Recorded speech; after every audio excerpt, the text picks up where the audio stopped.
Hello and welcome to the Vulpine podcast, episode 3. My name is Troy Hewitt. I'm a commissioning editor here at Vulpine Press, and this is the first podcast episode back actually in the new year. So thank you for any listeners who are still with us. We've got many more podcasts planned throughout 2022 and beyond. So we really appreciate your support. Go and check out episodes 1 and 2, currently available on Spotify and iTunes, all the usual places, really, where podcasts might be housed.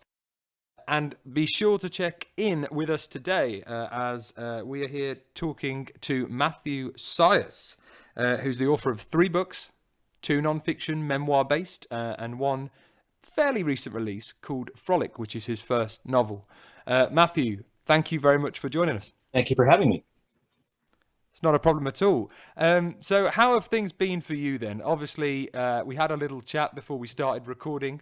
We were talking about the challenges with things like education through Zoom, kids having to be taught over the computer, and all of the problems that the coronavirus has unexpectedly thrown up. How have you been getting on? Well, I've been doing okay. I've sort of unexpectedly received my children for the next week or so, which really has a lot to do with COVID. My ex-wife and her partner are quite sick with COVID.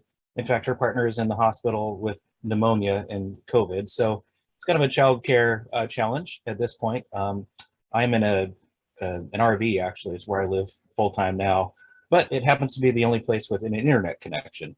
So my daughter and our youngest as well are doing online school. Well, with the youngest, I'm trying to entertain her as best as possible so she doesn't bother her sister. It's just there's not a lot of space, and they're bored, and but we're doing the best we can. Well, that's a good thing. I suppose that's all we can do. So let's talk about your books then. As I mentioned there, you've worked with Vulpine Press for how long now? Well, it's been several years. I think it's been at least 5. I'm not entirely sure. No, that sort of the way it started is they contacted me after my first book, actually, first 2 books had been out for some time, self-published on Amazon, and then they offered to publish through them. So my relationship with Vulpine goes back about 5 years or thereabouts. Wow. Okay. So you had initially self-published these memoirs. Were they the first things you'd ever written?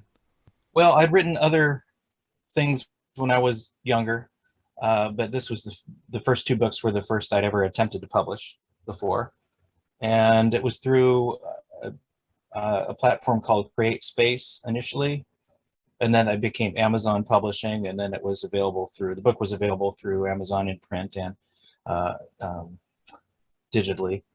Um, and so I think I've always considered myself to be a writer and an observer of people, but for some reason this was the time, especially with the first book, where I felt like I'd accumulated all this experience through over 20 years of being in emergency medical services and the funeral business as well, and I tried to sort of put those all together into some sort of a coherent whole, and then continued that with the second book. So Just to give the listeners extra clarity on that, your first book was called The Silent Siren, and the second, which is almost like I suppose, a sequel, but not really. It just draws from the same themes, and largely based on your own experiences again, is called The Removalist. Um, as you say, built on decades of experience in the emergency medical services and sort of fixated, well, not fixated, but focused around the topic of death. And I know that one of your intentions, at least according to like yourself in the book, is wanting to encourage people to consider their own mortality, which is, arguably something that few people do on a regular basis. Um, was that important to you? Do you think? I suppose what I'm trying to say is, do you think your career had given you this different perspective, and that's what impulsed you to want to share it? yeah, I think it certainly has. I mean, for some reason, it's something that's always been with me, is that idea of, well, for one thing, what's beyond the grave. But I've always been interested in these sort of microcultures, I guess you could say, those people that go into situations like I've now gone into in my 20s and 30s and 40s, the funeral business, like I say, and emergency medical services. What goes on there? I think it originated out of curiosity. It has informed my views on life and death. Certainly, I actually started when I was 16 years old, working with the fire department and actually being able to assist with the EMTs, and got my first glimpses of death and of dying people, etc. And I think it has made me more comfortable with the concept itself. Um, but since I grew up with it, it's hard to say if it really informed my worldview a whole lot. It was just sort of always with me since I was 16. Yeah, so I suppose it's one of those situations where you're almost too close to the subject matter to be able to be objective now, in terms of Yeah, where yeah, yeah. But it certainly seems that way, as a reader of your work. But then obviously, those two particular memoirs are focused on that topic, so it's hard to differentiate. So your first two novels were obviously, your first two books were memoirs, and they do obviously focus on the topic of death. Whereas your first novel, Frolic, it seems to me to be a very life-affirming book, which completely comes out of left field if you were to look at your earlier work. And you could say that the protagonist character, Brian, is going through a process of relearning how to live. And I feel like there's a sort of duality of like life and death. Was it conscious, do you think, you wanted to write something which was very different to what you'd previously done? it was most definitely a conscious decision to do that. Yes, my previous two books had topics in them that were fascinating to at least a small group of people, and to myself as well. Um, it was very dark, and I felt like I wanted to sort of take a break from that and show a light side, just something that was lighthearted, and and see whether I could write in that vein and in that genre as well, because I've never attempted fiction before. Um, and so, yes, Brian is sort of coming out of his cocoon, so to speak, and embracing life and light sort of in early middle age as well. So it was definitely an intentional thing for me to take on this project as well. Can you give the listeners a bit of a summary of what it's about? So Frolic is, and I tried to do this without giving away too many details, but Frolic is a fictional account of a man who is uh, successful in the world of education, but not necessarily in his personal life, who finds himself living in a nudist resort with his very elderly grandmother. And through those experiences, he meets a lot of other interesting characters, and begins to sort of see a light at the end of the tunnel for him, and sort of comes to know this community that he thought was so foreign to begin with, as people that he never saw before. So I guess that's kind of the gist of it without giving too many details. Just to compliment you, I really loved it. I thought it was very funny. It was a very interesting take on the subject matter, and it addressed a lot of the misconceptions, in my opinion, about nudism. Would that be the correct term? Some people get very particular about it, nudism versus naturism, and I guess naturism, connotes being out in nature, versus nudism, I think, has a more of a social aspect to it, of gathering together and having a campfire or karaoke, etc. I think you've seen it. There's a scene in there about that. But the terms can be used interchangeably. Yeah.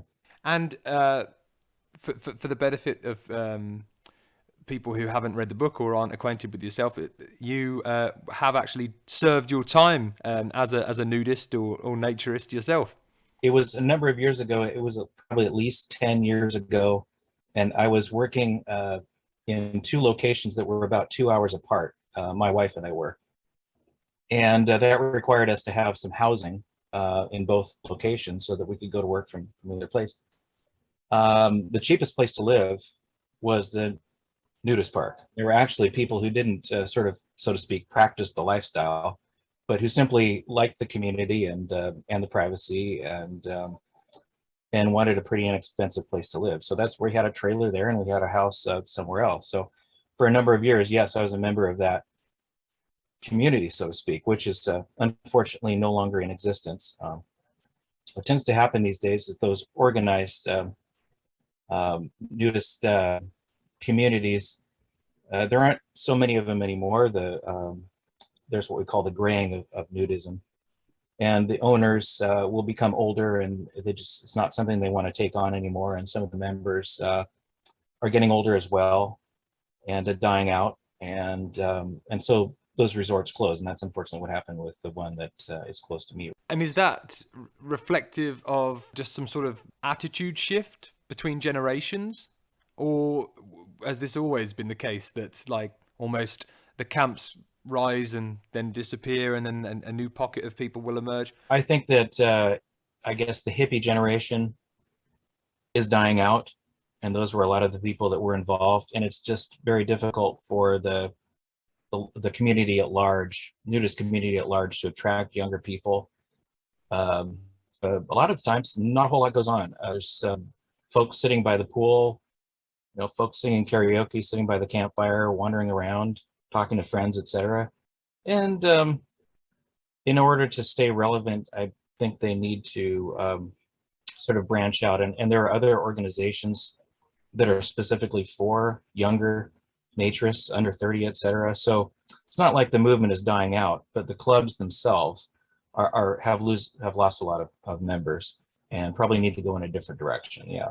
And I suppose in your personal circumstances, it was kind of out of convenience that you ended up initially stepping foot onto the camp. But were you always a textile, to use the lingo, as in someone who wears clothes on a nudist camp, or did you embrace it, the sort of philosophy behind naturism as well? No, that is a little bit of a distinction between myself and Brian, is that Brian took a lot longer to go from being a textile to being a nudist, or to being somebody who's clothing optional, etc. No, I think I embraced it right away, and that was again the curiosity of these microcultures. This was an interesting microculture to me, and I wanted to become sort of embedded in it. It's I've always loved documentaries about odd people, odd cultures, etc. And so, in order to figure out what it's all about, I join in. So, and is there a philosophy underpinning it? This is not something that you really go into in the book necessarily, because it's very character driven, and I think you explore the nuances between the characters and their relationships really well. But it's not so much about the wider context and asking why people do this. But was that apparent when you were on site? Well, it was, and there are many different reasons why people choose to approach it or choose to stay in it.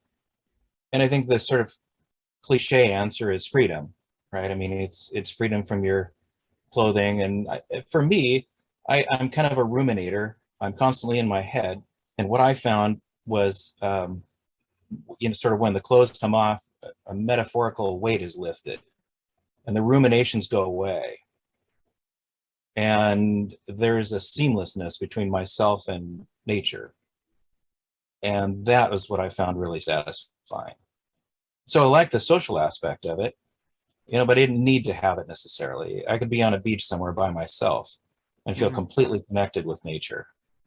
And like I said, those ruminations just go away. I get a break from it. That wasn't like written on the nose in the book, as we say, but I think it's apparent in Brian's personal journey. And you can tell that that's what happens to him. And obviously, I think maybe the symbolic representation of that is the character of Lisa, who is this freewheeling bohemian character who's kind of always lived on the camp, really. She's the opposite of Brian when we first meet him, but then I think the two of them balance each other out nicely. I think so too. I think they work together quite well, even though they are, like you said, in a sense, complete opposites, at least from the beginning. I just want to touch upon something else. So obviously, Lisa is a good representation of the kind of freedom that you would feel as a naturist. But But I had read in an interview, and I don't want to misrepresent you, but I'm pretty sure this is what you had written. It was along the lines of actually nudism has a conservative streak. And I just wondered if, first of all, if you recalled that, and I'm not just making this up. Yeah, and secondly, could you explain that a little bit, please? Well, and I would say the folks that probably belong to the American Association of Nude Recreation, which is the largest association, are I mean, there's a reason I guess these stereotypes exist, is that they're largely older, middle-aged or older, white males and couples, and they usually have a little more of than an average income. So the conservatism, I guess, I've met people that are of very liberal persuasion, certainly very conservative persuasion, all in these contexts. But I think one aspect is that the lifestyle is so misunderstood that there needs to be some pretty strict rules in place to ensure that we still, can have this freedom. Those people that continue to go to clubs still have the freedoms that they have and are not looked upon as, voyeurs or exhibitionists, etc. So it can almost seem sort of draconian to an outsider when they come in. The rules that they have, things that could be acceptable in a non-nudist context are not necessarily acceptable. And it depends on the club, but most of the traditional clubs that are around, there's no, really overt affection between people, for one thing. Certainly no sexual activity. If you look like you're interested in something other than what the rest of the group is interested in, if you act odd, it doesn't take much for you to be asked to leave. Obviously, I'd say the misconceptions are from people who are generally ignorant of the lifestyle, and they layer on a lot of prejudice, essentially, they project that onto naturists. So, with that in mind, do you think it was it? I guess I already know the answer to this, but was it important for you to get this right in terms of to get approval from the community, if you will, when you were thinking about this book? Should a naturist happen to read it? Yeah, that was definitely in mind. I wanted to present it in the right light. And because I knew that there would be people that were, non-nudists and nudists as well, people that have been sort of established as veteran nudists, if that's even a thing, that would read the book. And so I wanted to do right by that. And the community of nudists and naturists by large, like I said, is fairly conservative. We have our fringe aspects as well, but that's when you're in public, when you're in a nudist venue, etc. You are kind of supposed to behave yourself. There's the rules, such as always keep a towel with you, right? No, don't sit down your bare behind on a bench where somebody else is sat, etc. You certainly don't want to seem creepy and stare at people. You look at people in the eyes, and that becomes a very natural thing from the first few minutes. The sort of titillation aspect of it goes away very quickly, and it becomes not about seeing other people who are nude. And then you don't see somebody's class, you don't see somebody's race. Really, you just see them as people. It's interesting. It seems like the people who are more fixated upon nudity and the sort of the sexual aspect and so on, they are not the nudists themselves. It's like the character in your book of the reverend who opposes the nudist camp. Obviously, not giving away any spoilers, but his attitude, you get the sense is sort of, it's conditioned by what he almost wants to see, if you know what I'm trying to get at, rather than Right. what the reality is. Yeah, so Reverend Dales was a sort of a fun character to write, because I think he's sort of a moralist of the worst kind. He has that moralistic attitude and the facade of the very holy man, but sort of on the inside, he's voyeuristic. He is interested in the community for less than pure reasons, etc. And so, yeah, he's sort of an opposite to the very openly bohemian Lisa, I guess. Well, that's it. He's sort of repressed because of the dictates of his faith. Therefore, it's almost like it manifests as a form of anger and obsession in a way. That he just eats him away, that he can't be there, that he can't participate in this. And I think you see that with moralists or extreme moralists, as you say, all the time. Most definitely. So just to sort of move away from that then, obviously you have had, I think, a very interesting background, I would say. You worked for 20 years in emergency medical services. You worked within funeral care. You've been a nudist. I understand you're currently a firefighter too. Yes. And I've sort of been in and out of the fire service for, let's see, 32 years now. So I started when I was 16, sort of in and out. I mean, I think my focus was as a paramedic and in the medical side, and became an EMT very early. I kind of saw myself as a frustrated doctor. I never actually got there, but I got to do a lot of the things that doctors do. And so, well, for the last, say, 12 years or so, I was a paramedic only, and I was working on a medic unit up here north of Seattle. And then the system changed, and it required us to all become firefighters again. So I'd already had my certification as a firefighter. But I think that might be different than the way it is in the UK. It's very common for firefighter paramedic jobs to be combined. So we have both responsibilities. It sort of depends on the call. The 911 call comes in, and if it's a fire, we jump on the fire engine. If it's a medical call, we jump on the ambulance. So yes, I think that is a slightly different system over here, but nevertheless, it is telling. Like, is there something about you and your spirit that drives you to pursue things, whether it be in your personal life, like embracing like nudism, or professionally in a very kind of high stakes career path? Are you kind of driven towards, I won't call them extremes. I mean, obviously within the case of emergency medical services, it's an incredibly necessary occupation, but you know what I'm getting at? Like, it's the kind of thing where in both of those examples, for different reasons, people would say, oh no, it's not for me. I could never do that. Do you almost, is that just who you are? I've always been curious. I think that's what's driven it, really, is the curiosity about, all right, what is this like? Can I handle this? Can I go to cardiac arrest and be able to stay composed and do what I'm supposed to do? Can I go to a fire and do what I need to do? And the same with the death care part of it.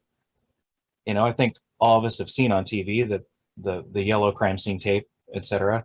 We're driven by it, etc. All right, what goes on behind that? And you find these tight-knit communities, and I think an even smaller community is the death care business. And that's a tight-knit community in and of itself. It's a group of people who share a knowledge that not a whole lot of people have. I've always been attracted to that, the sort of microculture. I mean, I'm selective as to what I pursue. I don't think I'd fit in well if I wanted to become a member of a motorcycle gang or the Fight Club or something like that. That's not me. But there are, like I said, those communities. I can't really put my finger on why I was interested in it, but I wanted to explore. I guess know what it was like. It could be akin to like got a form of gonzo writing then, like a gonzo. Yeah, that's. I think I can definitely see that. And then you talk about an interesting documentary. I mean, maybe you could kind of set off on a journey. I mean, that's already seems to be what you're doing, but maybe if it was a more deliberate plan for your next few books, I don't want to plan your career for you, but I think that'd be very interesting. Yeah, I've thought of that, the sort of gonzo journalism, but I have no training whatsoever in journalism. But yeah, I definitely see that. With that in mind, I mean, do you have another book in the pipeline? I don't have any projects in the pipeline right yet, because I'm very occupied with work and with taking care of my two little children. But I have other ideas, and I may continue in this vein of fiction. There's actually a group of middle-aged to older people that are in the greater Seattle area that have spent decades building up this rockeries, etc., on this nude beach. It's kind of a unnamed, unknown beach, and they are a fascinating community of people, and they have their own little feuds between themselves about what rock goes where, etc. And should we make this path to go this way or to go that way? And they become kind of obsessed with it.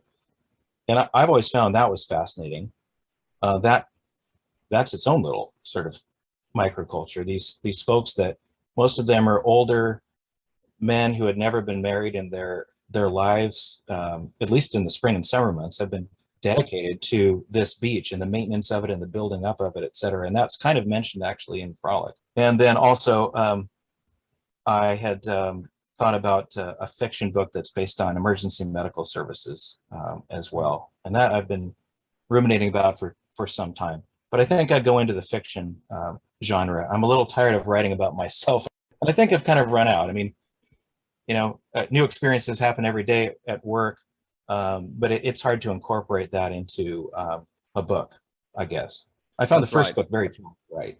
Very difficult to write, did you say? Yes, it was very difficult to write, to try to bring all these years of experience and such different professions and try to make some sort of coherent whole out of it. You were saying about wanting to focus more on fiction now.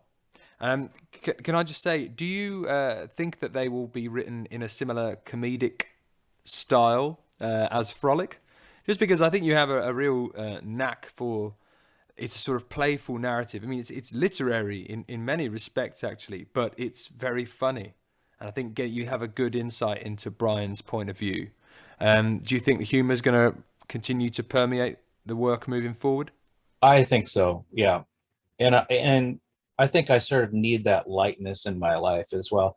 Actually, in the second book, some in the first book, but more in the second book, The Removalist, even though it was a pretty dark subject, I tried to infuse humor in there as well. And my father, who has worked in the funeral business as well, I guess he saw the humor in it. But again, he was in the business, so he knew, and he's a little bit sort of jaded like the rest of us are. Taking on the challenge of writing an entire fictional book, Hmm. it's very challenging for me, to come up with characters that were internally consistent, etc. And there were also some surprises along the way. I mean, I didn't have an outline. I started in one place, and then I'd write, and then I get writer's block, and then I'd go someplace else and write there, and then sort of what I was blocked on was like a program running in the background, and eventually I was able to bridge the gap between what I had written before and what I had written then. You were a pantser then, as opposed to a plotter in that sense. Yeah, one of the characters, obviously I won't say who, meets an unfortunate demise, and I had no idea that she was. It just happened one day when I Oh was writing. wow! And then what? So you just saw the idea coming and then decided to explore it, or you kind of sat down at the start of the day and thought, okay, today so and so is going to die. I guess sort of both. It was one of my favorite characters actually, and I tried to figure out, well, how am I going to make this all work out, the general plot. And then the idea came to me that this was going to be the end of this particular character. And strangely enough, I identified with these fictional characters, and it made me rather sad. I knew it had to happen for the book, but it was though these were real people coming Yeah, off well, the that's page. and that's very apparent from a reader's perspective as well. I think there seems to be a real care and authenticity behind your characters. It really comes across when you're reading it. So yeah, right. Well, I look forward to any potential projects that come out in future. I appreciate your circumstances right now, and I will just probably wrap this up with where can we find your books? Where can people go to buy them? Well, they are all available on Amazon in print and in Kindle versions, and they can probably be ordered directly from Vulpine Press as well. And yeah, they're out there. Nice one. Well, thank you very much, Matthew.